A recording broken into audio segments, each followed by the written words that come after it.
గిద్దలూరు శాసనసభ్యులు శ్రీ ముత్తుమూల అశోక్ రెడ్డి గారిని మాట్లాడవలసిందిగా కోరుతున్నాం.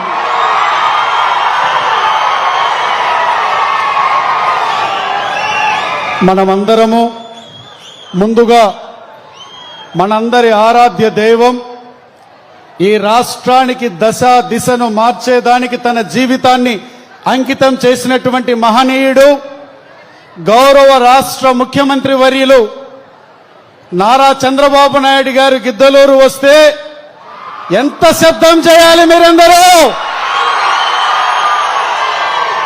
నారా చంద్రబాబు నాయుడు గారి నాయకత్వం, నారా చంద్రబాబు నాయుడు గారి నాయకత్వం, నారా చంద్రబాబు నాయుడు గారి నాయకత్వం.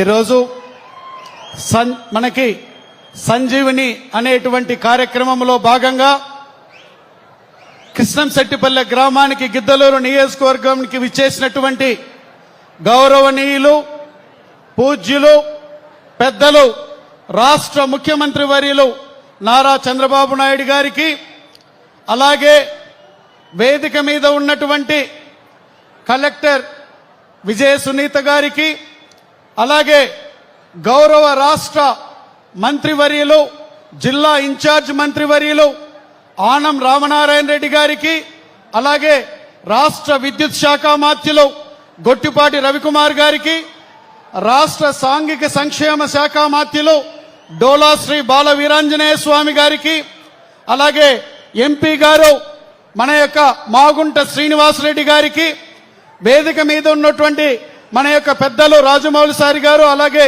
హెల్త్ కమిషనర్ గారికి, అలాగే ఈ కార్యక్రమానికి విచ్చేసినటువంటి గిద్దలూరు నియోజకవర్గంలోని నా ప్రాణ సమానులైనటువంటి ఎన్డీఏ కూటమి నాయకులందరికీ పేరు పేరున నేను శిరస్సు వంచి మీకు నమస్కారాలు తెలియజేస్తా ఉన్నాను.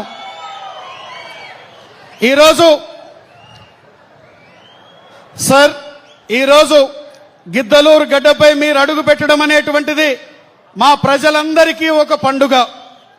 ఈరోజు ఒక వేడుకలాగా తరలి వచ్చారు అన్ని గ్రామాల నుంచి ప్రజలు. ఇది ఈ నియోజకవర్గ ప్రజలకి ఒక కొత్త ఆశకి మీరు నాంది మాకు పలుకుతారనేటువంటి సంపూర్ణమైనటువంటి నమ్మకం మా నియోజకవర్గ ప్రజలకు ఉంది. సార్, మీకు గుర్తు చేస్తా ఉన్నాను సార్, నేను ఎన్నికలకు ముందు మీరు గిద్దలూరు వచ్చారు సార్. గిద్దలూరు వచ్చినప్పుడు ఆ రోజు ఇప్పటికీ మా నియోజకవర్గ ప్రజల కళ్ళ ముందు ఆ రోజు మీరు వచ్చినప్పుడు జనమంతా కూడా రోడ్ల మీదకి వచ్చి మీ నాయకత్వం పట్ల ఈ నియోజకవర్గంలో ఉన్నటువంటి ప్రజలందరికీ ఉన్నటువంటి విశ్వాసాన్ని, మీ పట్ల ఉన్నటువంటి నమ్మకాన్ని ఆ రోజు రోడ్ల మీదకి వచ్చి చూపించడం జరిగింది సార్. మాకు ఆ రోజు ఈ నేలపై మీరు నిలబడి మీరు ఒక్కటే మాట చెప్పారు సార్, నేను మీకు అండగా ఉంటాను, గిద్దలూరును అభివృద్ధి చేస్తాను అని చెప్పినటువంటి మాటలు మా అందరికీ ఇప్పుడు సార్, మా అందరికీ ధైర్యాన్ని ఇవ్వడమే కాకుండా మా పార్టీ శ్రేణులలో కూడా ఆత్మవిశ్వాసాన్ని నింపాయి సార్. అలాగే నాలో కూడా నమ్మకాన్ని పెంచాయి సార్. మీ దృష్టికి ఒక విషయాన్ని తీసుకొస్తున్నాను సార్. 2 దశాబ్దాల తర్వాత గిద్దలూరు గడ్డపై తెలుగుదేశం పార్టీ జెండా రెపరెపలాడడానికి మీ నాయకత్వమే కారణం సార్.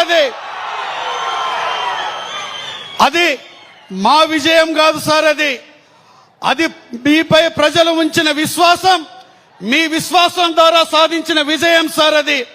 ఈ గౌరవాన్ని నాకు మీరు కల్పించినందుకు, ప్రజలకు సేవ చేసే అవకాశాన్ని ఇచ్చినందుకు ఈ గిద్దలూరు ప్రజలందరి సాక్షిగా జీవితాంతం మీకు రుణపడి ఉంటానని సభాముఖంగా వినయపూర్వకంగా నేను తెలియజేసుకుంటా ఉన్నాను సార్.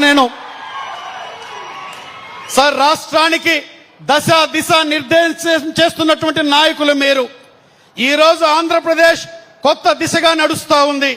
పెట్టుబడులు వస్తున్నాయి, పరిశ్రమలు వస్తున్నాయి, ఉపాధి అవకాశాలు మెరుగుపడ్డాయి, వ్యవసాయానికి ప్రాధాన్యం పెరుగుతుంది సార్.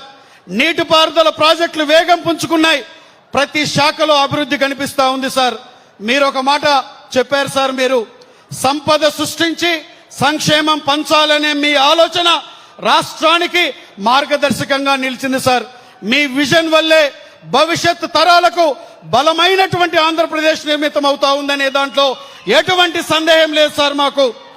సార్, ఈ ప్రాంత ప్రజలు ఎన్నో ఏళ్లుగా చూసినటువంటి మార్కాపురం జిల్లా, అది మీరు ఏర్పాటు చేయడం ద్వారా మా స్వయం పరిపాలన మేము చేసుకునేదానికి అవకాశం కల్పించినందుకు మరి ఒక్కసారి మా యొక్క గిద్దలూరు నియోజకవర్గ ప్రజలందరూ, మార్కాపురం యొక్క డివిజన్ జిల్లా ప్రజలు మనమందరము గట్టిగా హర్షధ్వానాల ద్వారా ముఖ్యమంత్రి గారికి కృతజ్ఞతలు తెలియజేయవలసిందిగా కోరుతా ఉన్నాను నేను. సార్, మీరు గిద్దలూరు నియోజకవర్గానికి ఇప్పటికే ఎన్నో హామీలు ఇచ్చారు సార్. మేము వచ్చి అడిగిన వెంటనే ఎన్నికలకు ముందు కూడా ఆ రోజు మీరు సభ సాక్షిగా మీరు మనకి సగిలేరు ద్వారా గిద్దలూరు మునిగిపోతా ఉంది, దానికి నిధులు మంజూరు చేస్తాను అధికారంలోకి వచ్చిన వెంటనే మీరు ముఖ్యమంత్రి గారు అయిన తర్వాత మీరు 38 కోట్ల రూపాయలు మా యొక్క దీనికి సగిలేరికి మీరు మీ యొక్క శాంక్షన్ రాశారు సార్. అలాగే కోనపల్లి, బేస్తవారిపేట, ఖమ్మం, పాపినేనిపల్లి R&B రహదారులకి మనము డబుల్ రోడ్డు చేసుకునేదానికి దానికి కూడా శాంక్షన్ రాశారు సార్ మీరు. వెలుగొండ ప్రాజెక్టు సార్, అది వెలుగొండ ప్రాజెక్ట్ మా ప్రాంత ప్రజల జీవనాడి వెలుగొండ ప్రాజెక్ట్ అది. ఇప్పుడు గౌరవ ముఖ్యమంత్రి గారు వెలుగొండ ప్రాజెక్టు దగ్గరికి పోయి నిర్వాసితులు ఎవరైతే ఉన్నారో వారికి 960 కోట్ల రూపాయలని డబ్బులు ఇచ్చి అక్కడి నుంచి రావడం జరుగుతుంది. మనమందరము రైతాంగ సోదరులు ముఖ్యమంత్రి గారికి గట్టిగా హర్షధ్వానాల ద్వారా ఆయనకి శుభాభినందనలు తెలియజేసుకుందాం. అదే కాకుండా సార్, మాకు గిద్దలూరు టౌన్ లో రైల్వే ఓవర్ బ్రిడ్జ్ సమస్య ఉంటే సార్ మీరు పరిష్కరించారు. 90 కోట్ల రూపాయలు నిధులు ఇచ్చారు. 4 నెలల్లో పనులు మొదలు పెడతా ఉన్నాం సార్. ఇదే కాకుండా మీరు ఈ పైన చెప్పినటువంటి 38 కోట్ల నిధులు ఏదైతే సగిలేరు కానివ్వండి, R&B రోడ్లకు 50 కోట్ల నిధులు కానివ్వండి, మీరు శాంక్షన్ రాశారు సార్. ఫైనాన్స్ డిపార్ట్మెంట్ దగ్గర పెండింగ్ ఉంది. తమరి యొక్క ఆదేశాలతో వాటిని మాకు చేసినట్టయితే ఈ ప్రాంతంలో మా ప్రాంత ప్రజలకు మేలు జరుగుతుంది సార్. వీటితో పాటు మొదటిగా ఇక్కడ మా ప్రజల తరపున మీకు విజ్ఞప్తి చేస్తా ఉన్నాను సార్. మొదటిది జిల్లా ఇచ్చారు, చాలా సంతోషంగా ఉంది సార్. 6 మండలాలు మావి, ఒక మున్సిపాలిటీ. ఈ చివరి నుంచి ఆ చివరికి పోవాలంటే 80 కిలోమీటర్లు వెళ్ళాలి సార్. తమరి దృష్టికి ఆ రోజు రెవెన్యూ డివిజన్ విషయం తీసుకొస్తే తమరు చర్చ కూడా చేశారు సార్. తర్వాత దాంట్లో ఇద్దామన్నారు. తమరి ముందు ఈ ప్రాంత ప్రజల రెవెన్యూ డివిజన్ గిద్దలూరు కావాలన్నటువంటి ఆకాంక్షని మీ ముందు నేను పెడతా ఉన్నాను సార్. రెవెన్యూ డివిజన్ కావాలంటే అందరూ గట్టిగా చేతులెత్తి చెప్పండి, మనకు కావాలా వద్దా?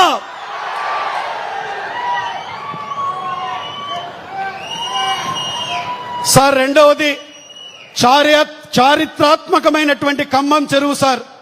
శ్రీకృష్ణ దేవరాయలు గారి సతీమణి వరదరాజమ్మ గారు ఖమ్మం చెరువుని 500 సంవత్సరాల క్రిందట 10,000 ఎకరాల్లో నిర్మించింది సార్. ఆసియా ఖండంలోనే 2వ అతిపెద్ద చెరువు సార్ ఈ ఖమ్మం చెరువు. ఈ ఖమ్మం చెరువుని తమరు మాకు ఎమ్మెల్యేలు, మంత్రుల మీటింగ్ లో అధికారులకు చెప్పారు పర్యాటక కేంద్రం చేయమని చెప్పి సార్. పర్యాటక కేంద్రంగా చేసి ఒక 9 కోట్ల నిధులు ఇచ్చినట్టయితే